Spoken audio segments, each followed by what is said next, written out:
D'abord, une réaction très positive. La justice a fonctionné. Elle a fonctionné parce que dans le doute, en France, on acquitte.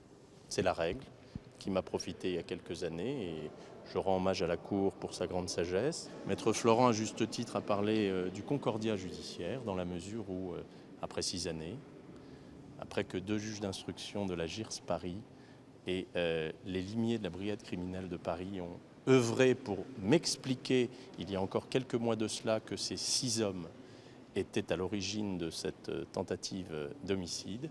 J'apprends aujourd'hui, après avoir écouté les débats pendant 3 semaines, que 5 d'entre eux, pour ma part, n'avaient rien à faire dans le box, et que le dernier, que j'ai reconnu formellement, finalement, ça n'a pas suffi. Et je peux l'entendre à la place qui est la mienne. Ce qui me paraît le plus effrayant, c'est que 6 ans et demi après l'attentat dont a été victime Karim Achoui, on ne sait toujours pas qui, pourquoi, qui aurait commandité et quel est le scénario. Alors effectivement, je crois que notamment les milieux policiers qui ont enquêté sur ce dossier et les magistrats instructeurs devront quand même se poser des questions. C'est une décision qui était difficile à prendre, sans doute, courageuse.